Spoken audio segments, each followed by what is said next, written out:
Тамақ желініп, шай ішіліп болған соң, қай-қайдағы қысыр әңгіме айтып, дауылдап отырған жұрт бірден көтеріліп тарай бастады. Елдің ең соңында қалған Кеделбай ақсақал шығып бара жатып: «Ал шырағым Беделбай, әркімге әбері берсін. Құдайдың басқа салған осы шығар. Еделбай бейшара соғыста жасым болмағанда бәрі де басқаша болар еді ғой. Қалғанымыз аман болайық», деді. Үн-түнсіз тұрған Беделбай жұрт аяғы басылған соң сыртқа шығып, дарбазаның есігін жауып, ілгегін салды. Ішке кіргенде ас үйде ыдыс-аяқ жүріп жүрген Баршагүлден басқа ешкім қалмапты. Сәлден соң қайтадан шай демдеп әкелді.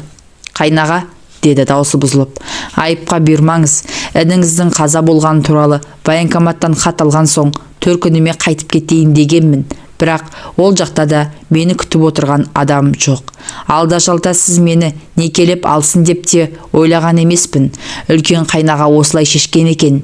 Мен де дейін, Құдайдың басқа салғанына көнемін де», деп қыстығып жылап жіберді.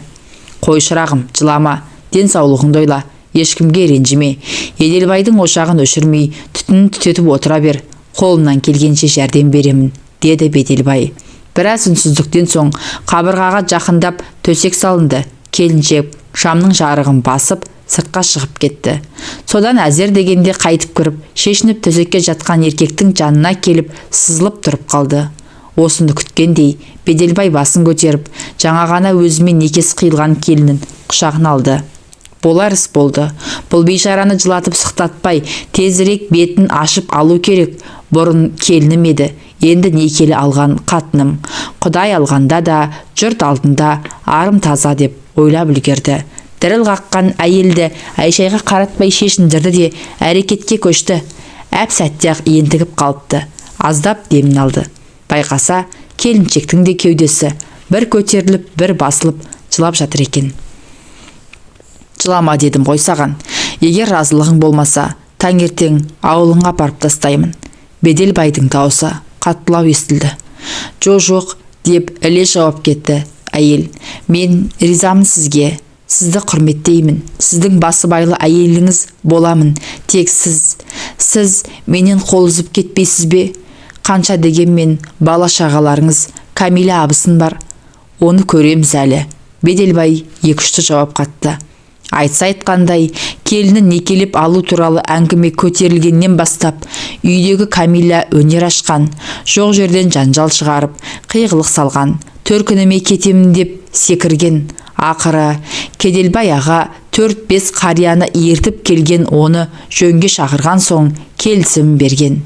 Тағы да кім білсін, Беделбайдың одан әрі бірдеңені ойлауға шамасы жетпеді. Кеудесі тікірейген, денесі жұмыр, құлын мүшесінің бәрі орнында жас келіншек оны өзіне тарта түсті. Аттың басын қоя берді. Жастықтың соңы кәріліктің басы дегендей бұл жолы ұзаққа шапты. Өзі байқамайды екен, әжептеуір қуаты бар екен. Түн жарымы ауғанда олар су жылытып жуынып шайынып алды да төсекке қайта жатты. Беделбайдың сілесі қатып қалған екен. Ертеңіне ұзын сәскеде бірақ оянды. Баршагүл үйдің ішін қайта жинастырып, есік алдына су сеуіп, сыпырып, айнада етіп қойыпты. Ақсамауырын буру бұрқырап қайнап тұр. Екеуі отырып шай ішті.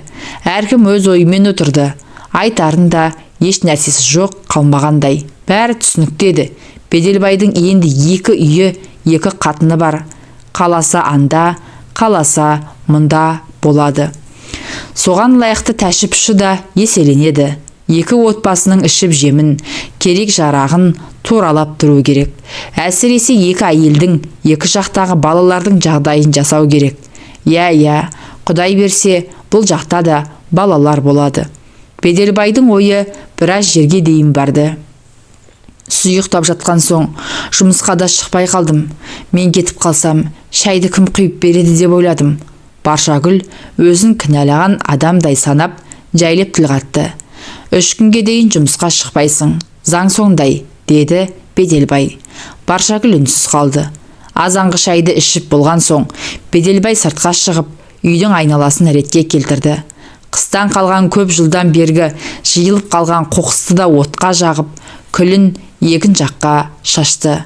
Түскі тамақтан соң да қора қопсыны жөндеп, отын жарып, су суарып, едәуір еңбектенді. Қанша дегенмен еркектің аты еркек, көп нәрсе орнына келді. Мына қызықты қара, Беделбай өмірінде бірінші рет болса керек, кештің батуын асыға күтті. Түндегі көрген қызықты тағы да көргісі келді. Бәрін көз алдынан өткізді. Әкесі Өтелбай 4 қатын алған адам еді. Алғашқы екеуі аурудан қайтыс болыпты. Олардан бір бала бір қыз қалған. Ағасы Кеделбай мұнымен іргелес тұрады.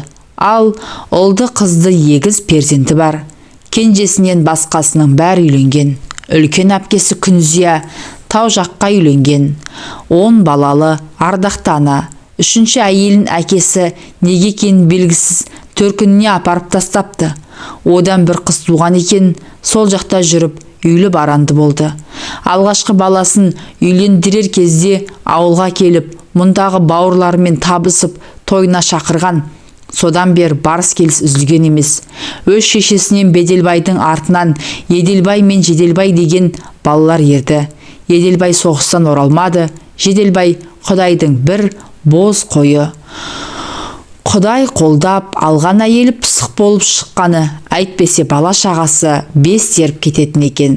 1 жыл соғысып жарақат алып, Беделбай ерге оралды да, Еделбайдың ақыры мынау болды. Ол сүр бойдақ болып жүріп, соғыс басталардың алдында 2 ай бұрын ғана үйленген еді. Мұндай боларын кім білген, әйтпесе уақытылы үйленер ме еді. Соғыс бітіп, әскерге кетіп аман қалғандар елге оралған соң, хабарсыз кеткендердің ағайын туғандары оларға іздеу салуға кіріскен. Бұлар да сөйтті. Жасы ұлғайып егде тартқан Кеделбай ағасы әскери комиссараттың есігін тоздырып жүріп, інісінің соғыста қайтыс болғаны туралы министрдің қолы қойылып, мөрі басылған қағазды алды. Ағайын туған, бауырын жоқтап, біраз жылап сықтады. Қошқар сойып, Құдайы берді.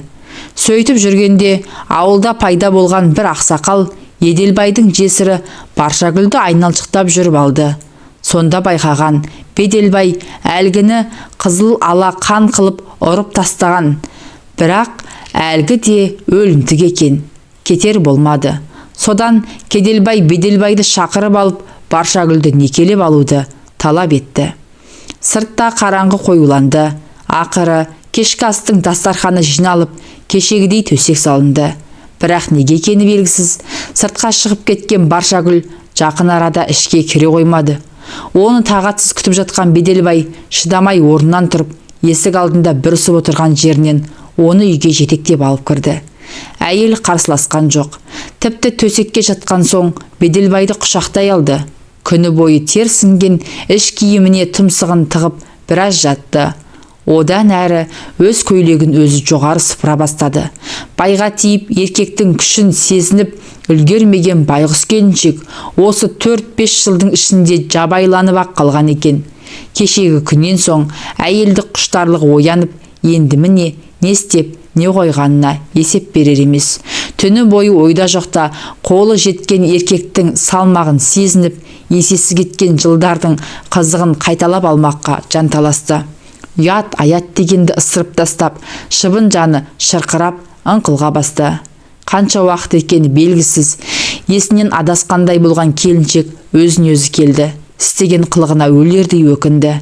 Бірақ, бұл сонша не істеп қойды. Жан тәнімен берілі ойнап күлгені өзінің некелі ер емес пе? Құдай да мұның мүсіркегені шығар. Артық кетсе кешірер. Ерлі зайыпты екеуі құштарланып, құшақтарын айырып, бір мезет жатып демдерін алды. Қайнаға деді бір уақытта Баршагүл, сіз маған ұрысып жатқан жоқсыз ба? Ұятсыз екен демейсіз бе? Я, ұрысып жатырмын. Сенің мені қайнаға дегеніңе? Жоқ, әлде біздің ерлі зайыпты екеніміз бекер ме? Егер бекер болмаса, бұдан бұлай мені өзімнің атыммен атай алмасаң, отағасы немесе қожайын дегенің дұрыс шығар. Мұны естіген Баршагүлдің жүрегі орнына түсті. Осыдан апта өткен соң Беделбай өз үйіне келді. Балалары қуанып жүріп, келіп амандасты. Әсіресе кішкене сары қызы мойнынан құшақтап, қатты да қалды. Беделбайдың жүрегі елжіреді.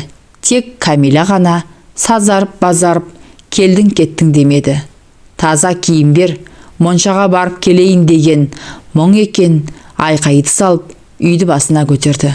Айтпаған сөз қалмады.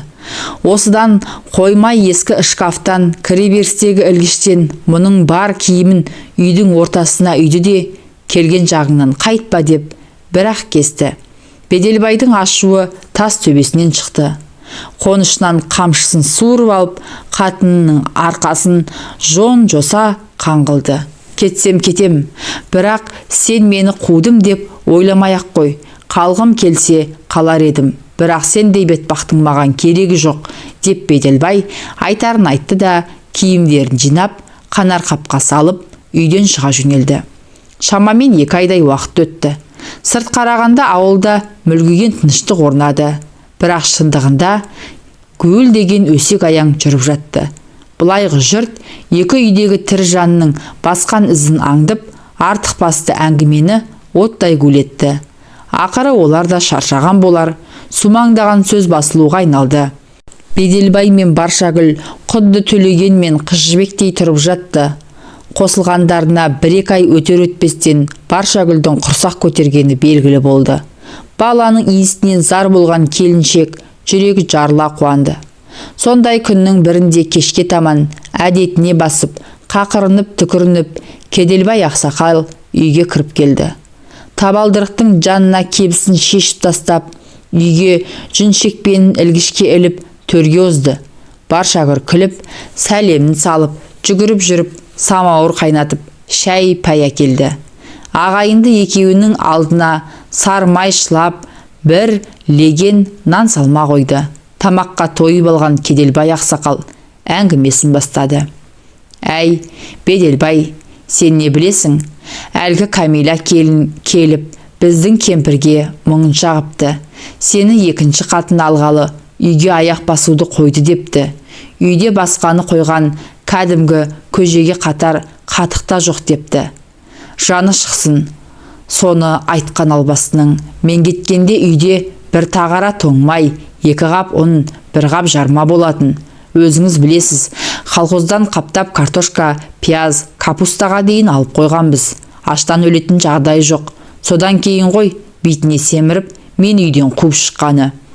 Беделбай біраз үнсіз қалып, сөзін қайта жалғады. Әмеңгерлік қылып мына келінді алам деген ойымда жоқ еді. Бәрін өзіңіз шығардыңыз. Маған не дейсіз енді? Сен не деп отырсың өзің? Сонда ініңнің жесірін көлденен көгаттыға беріп жібере бер демекпісің? О, жетесіз. Осыны білсе марқым әкеміз көрінде жатып өкірмей ме? Оның үстіне ағайын жекжат не дейді? Намысын қайда? Сіз айтып отырған ағайын жекжатың бүгінде өсектен аузы босамайды. Жә, оны қоя бер. Ағайын бар болсаң көре алмайды, жоқ болсаң бере алмайды. Әйтеуір аман болсын. Сен сөзді доғарып, үлкен келіннен сондағы балалардан қол үзбе.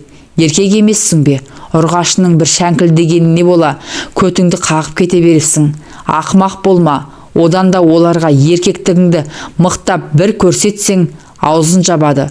Осыны айтып, көнекөз қария орнынан тұрды. Беделбай 2-3 күннен кейін атының басын тағы да өз үйіне бұрды. Ол ақыры осылай боларын да білген. Бірақ қай күн екенін шешпеген еді. Қыздай алған қатынын 3 бала 1 қызын өз қолымен тұрғызған отын қайта тастап кетсін. Соңғы күндері өзі де олқылы толқылы болып жүрген. Енді міне көкесінің сөзі қамшы болып, жорға атын сипап, қамшылап келе жатыр.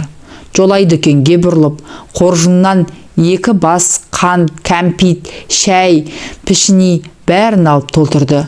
Күн ясына батар сәтте ат тұяғын дүрсілдетіп үйіне тақалғанда, баяғы әдетімен Камила алдынан шығып, шалбарына жармасты. Бұл оның сонау қыз кезінен қалыптасқан әдет еді. Шылбырды апарып дертеге байлады. Содан кейін ақ Беделбай жағдайының дұрыс болатынын бірден түсінді. Артық аспай әңгіме болған жоқ. Беделбайдың да іші жылып, үй жайының, бала шағасының жағдайын жасап, 10-15 күн өткен соң Баршагүлдің үйіне қарай өтті. Мына қырсықты қара. Баршагүлмен тұрған 2 айдың ішінде ол әбден мұны бауыр басып қалған екен. сыңсылап жылап қарсы алды. Кеш батып төсекке жатқан соң одан бетер болды. Мен сізді енді ешқайда жібермеймін. Ал егер кетер болсаңыз, асыл өлем деп қиғылық салды. Тура есінен адасқан сияқты. Айтсаң түсінбейді. Мауқы басылсын деп біраз аймалап кеудесіне басып естен танатындай етті. Маңдайы тершіп, денесі езіліп, анау айтқандай алқынып қалды. Ой жаным-ай, рахат-най деп әлек-шәлегі шықты. Ақыры олар әдеттегідей жылы суға жуынып алып, терең ұйқыға шомды. 2 аптадан соң Беделбай үлкен үйге қайта жиналды. Дәл осы арада тағы да айқай-шу шықты.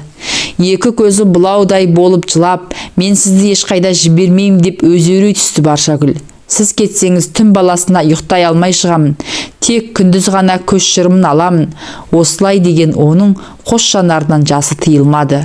Оған не дерсің енді? Амалының жоғынан үлкен үйге анда-санда, онда да бір түнге ғана баруға мәжбүр болды.